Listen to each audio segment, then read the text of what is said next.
Donald Trump has been posting a lot of his Truth Social diatribes recently. These videos he releases ranting about different subjects. And what I want to look at now, super dangerous. We've talked about it before, but it continues to perpetuate the idea you're about to see here. Take a look and then we'll discuss. And I have these absolutely ridiculous investigations against me, headed up by racists and lunatics and radical left maniacs, is for the purpose of election interference. That's what they're doing. It's election interference. It will be harder for the Democrats to cheat like they did in 2020, too many people watching. So they're going right to the old Soviet Union playbook and using the DOJ, FBI, and others' injustice to interfere with our once sacred elections. We've got to swamp these cheaters and we will win. We will win bigger than we've ever won before.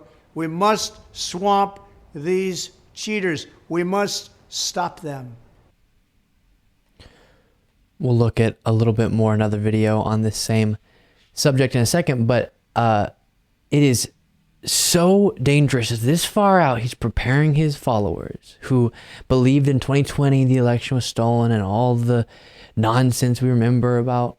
We talked about today the Dominion voting systems lawsuit relating to this, the idea that the machines were flipping votes and big dumps, as he called them, of ballots were being put into drop boxes that were fraudulent and dead voters were voting, all these things. And Trump, his team paid researchers to go look into the states they were making these claims about to prove that there was widespread voter fraud.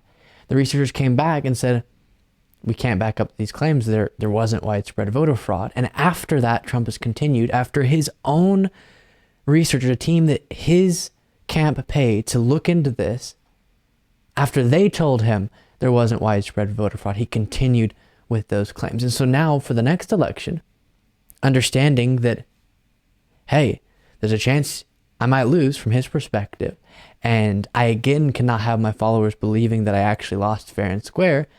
So instead, I will say, probably, yes, also there were dead voters and the big dumps of ballots, and maybe there'll be a new Dominion-related conspiracy theory, but also the prosecutions. This is how they stole the election. And that's going to be the storyline.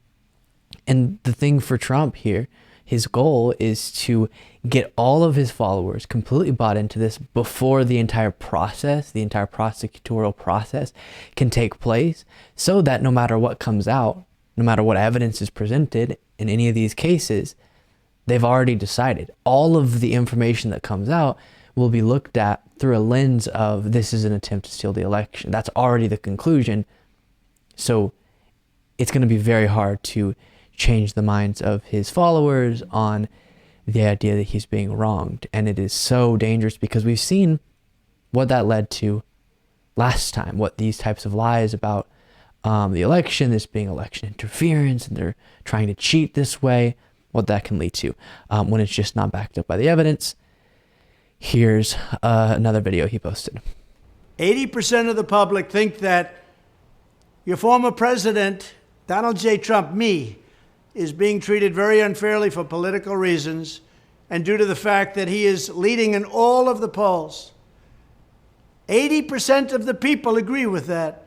60% of Americans approve of the indictment of former President Donald Trump, according to a new CNN poll conducted by SSRS following the news that a New York grand jury voted to charge him in connection with the hush money payments made to adult film actress Stormy Daniels. So no, 80% don't disapprove of the indictment, 60% approve of it.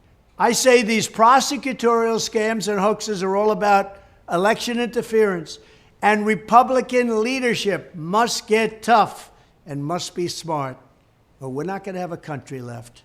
Thank you. We're not going to have a country left. We keep being told that every single time. The kind of Trump, we heard this a lot too from Carrie Lake and many others. If this happens, we're not going to have a country. And then it happens and the country is still here, shockingly enough. But It's exactly the type of rhetoric we heard in the lead up to and then after the 2020 election. If you let me, actually get taken out of office, if this ends up being a situation where Biden takes over as president, we're not going to have a country and it's being taken away from you and we're all being wronged in so many ways. It's just not true. And it's so scary that so many people believe that it is. And it's also, as I said, really unfortunate that this is the conclusion while we're still really early in the process for a lot of these investigations and then prosecutions, where so much evidence could be brought forward, but the conclusion's there already. It doesn't matter what facts they're interfaced with later on, because they've decided that this is a witch hunt, and they're going to stick to it.